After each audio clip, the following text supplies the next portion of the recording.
राकेश टिकैत ने एक बार फिर से ट्रैक्टरों की धमकी दी है, लेकिन इस बार यह धमकी योगी सरकार को दी है। उन्होंने कहा है कि अब की बार ट्रैक्टर दिल्ली के बजाय लखनऊ की तरफ को कूच करेंगे। यह घोषणा उन्होंने क्यों की है? उन्होंने मेरठ में एक सभा में बोलते हुए कहा कि भारतीय जनता पार्टी मेरी हत्या कराना चाहती है। उन्होंने जिक्र किया कर्नाटक के बेंगलुरु का।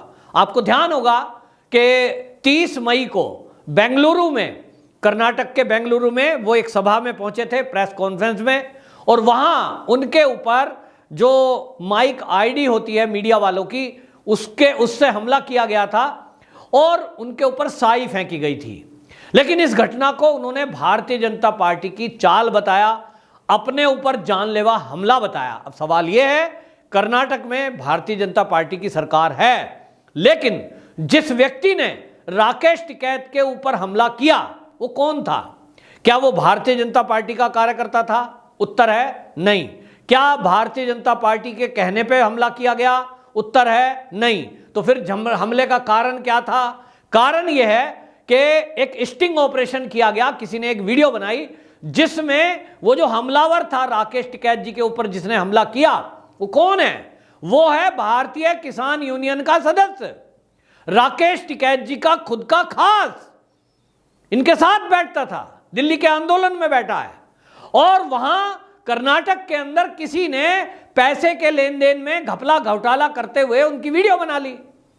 अब वो जो कर्नाटक का व्यक्ति है जिसकी वीडियो बन गई, उस वीडियो में जब यह साफ दिख रहा है कि भारतीय किसान यूनियन का एक पदाधिकारी जो कर्नाटक की बेंगलुरु इकाई का हेड है, वो पैसे ले रहा है, तो उस पैसे लेने में राकेश टिकैत जी कर्नाटक पहुंच गए ये सफाई देने के लिए कि ये जो रिश्वतखोरी हो रही है, जो पैसा लेन देन चल रहा है, इससे मेरा कोई मतलब नहीं है, ये पैसे मेरे पास नहीं आए।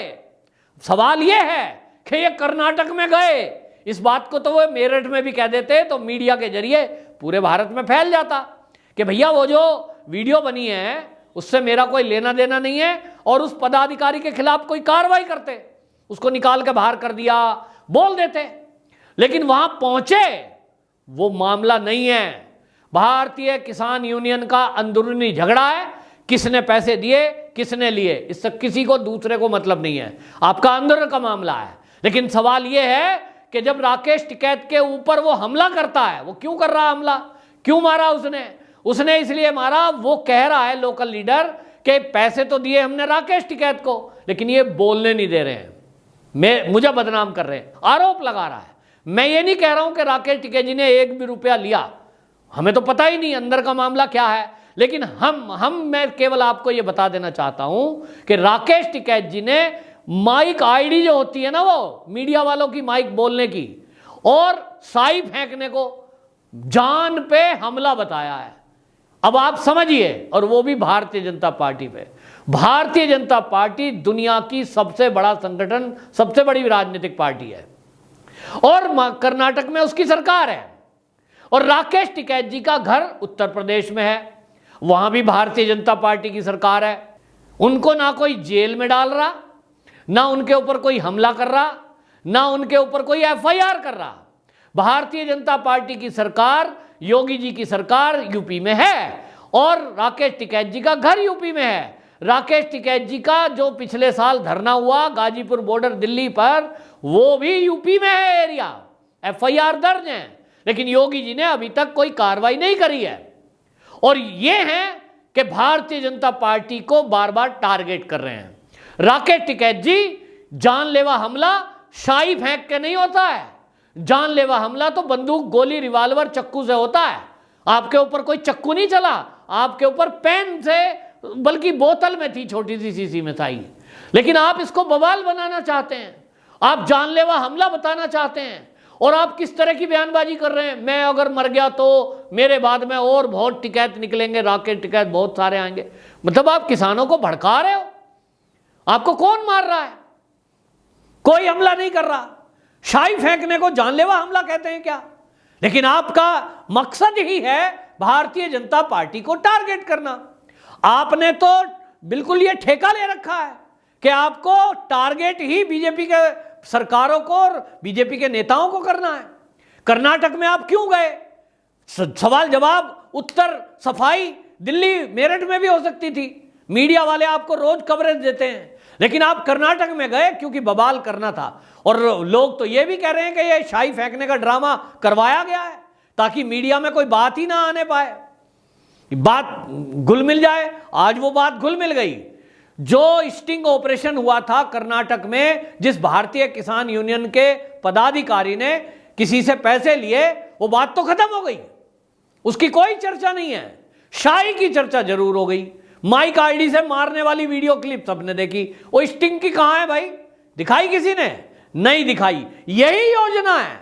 बहुत सारे नेता इसी काम को करते हैं। कभी अपने आप के थप्पड़ लगवा देंगे तो हाईलाइट हो जाएगा, देखो भाई फलाने नेता को थप्पड़ मार दिया। फिर कभी साई फिकवा, अबे साई कुछ काम है? साई फेंकने से क्या होता है? मेरे ऊपर पूरी बाल्टी भर के साई फेंक दो, नहा के साफ हो जाएगी, क्या फर्क पड़ा? कहीं उसमें अंदर त्वचा में घुस जाती है, रंग काला हो जाएगा, जरा फर्क पड़ेगा नहीं। ये शाही फेंकने वाले और फिकवाने वाले मुझे समझ नहीं आया आज तक। अबे भैया विरोध प्रकट करना है किसी को, मान लो ये शाही फेंक के क्या हो गया? आप विरोध प्रकट कर रहे हो, नारे लगा लो, कुछ कर लो, लेकिन ये इस तरह की घटना किसी ने उंगली तक टच नहीं करी राकेश टिकैत जी को। वो जो कह रहे माइक आईडी से मारा, ये वाकई में गलत है, लेकिन ये भी जानलेवा हमला कैसे कह सकते हो भाई? अगर कोई उसका इरादा उस व्यक्ति का राकेश टिकैत जी की जान पर हमला करना होता तो भैया वो आप ही की पार्टी में आप ही का आदमी था, कोई हथियार ले गया जाता, चक्कू, डंडा, रोड, कुछ भी ला सकता था। नहीं लाया, इसका मतलब उसका इरादा केवल रोष प्रकट करने का था। वो जो तरीका था उसका कि उसने माइक आईडी भी मारी जिसमें एक तार सा लगा रहता थोड़ा सा, जितनी भी चोट लगी होगी, मैं उसका भी पक्षधर नहीं हूं, क्योंकि राकेश टिकैत जी एक किसान है देश के और किसान नेता हैं, उनका मैं आदर करता हूं, क्योंकि उनके पिताजी पहले वो व्यक्ति थे जिसने किसानों की बात आगे उठाने की देश में हिम्मत की और उठाई। और उनका जिला और मेरा जिला एक ही है, तो एक जिला होने के कारण मैं उनका आदर करता हूं। बिल्कुल किसी भी तरह की हिंसा ये सही नहीं है, लेकिन राकेश टिकैत जी अगर किसी एक व्यक्तिगत मामले को लेकर, आपसी यूनियन के झगड़ों को लेकर, और उसको बीजेपी पे शिफ्ट करेंगे, आप बीजेपी को बदनाम करने की कोशिश करेंगे, ये गलत बात है। और ये दिखा रहा है कि राकेश टिकैत जी पिछले 2 साल से जिस तरह से काम कर रहे हैं, इसका मतलब सिद्ध हो रहा है कि वो हर एक कदम वो उठाते हैं जो साफ साफ बताता है कि बीजेपी के विरुद्ध एक एजेंडा वो चल रहे हैं।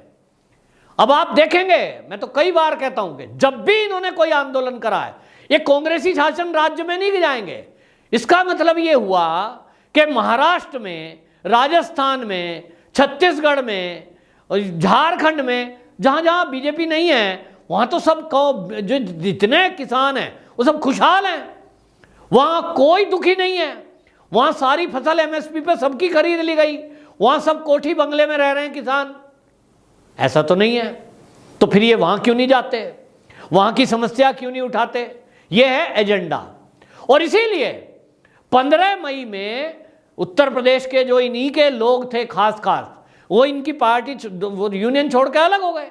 उन नेताओं का कहना था कि भारतीय किसान यूनियन किसानों की समस्या के लिए बनी थी, लेकिन राकेश टिकैत और नरेश टिकैत, ये दोनों भाई इस पे कब्जा किए हुए हैं। बड़ी सारी पोस्ट अपने रिश्तेदारों को दे रखी हैं। युवा मोर्चा का हेड भी अपने बेटे को बना रखा है, बाकी किसी को आने नहीं देते। पैसे का मामला जहां भी आता है अपने हाथ में रखते हैं और राजनीतिक एजेंडा चलाते हैं। इस बार चुनाव हुआ विधानसभा का उत्तर प्रदेश का, तो सीधा सीधा एजेंडा था कि एक पार्टी को समर्थन कर रहे थे खुलकर और एक पार्टी का विरोध कर रहे थे खुलकर, बीजेपी का। जबकि बीजेपी को पसंद करने वाले इस देश में लगातार बढ़ रहे हैं। किसानों का कहना यह है कि पहली बार कोई सरकार ऐसी आई जिसने किसानों के बारे में इतना सोचा।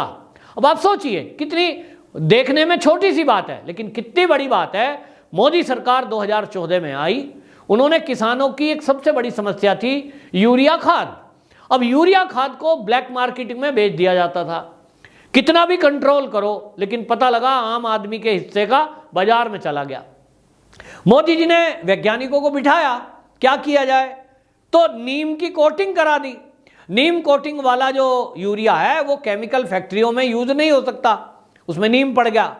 और नीम से फसल पे भी नुकसान नहीं है, और इसलिए नीम कोटिंग वाला यूरिया कराया गया जिससे ब्लैक मार्केटिंग रुके। तो ब्लैक मार्केटिंग रुकी। छोटी सी बात देखने में है, लेकिन बहुत बड़ा काम इस मोदी जी के फैसले से हुआ।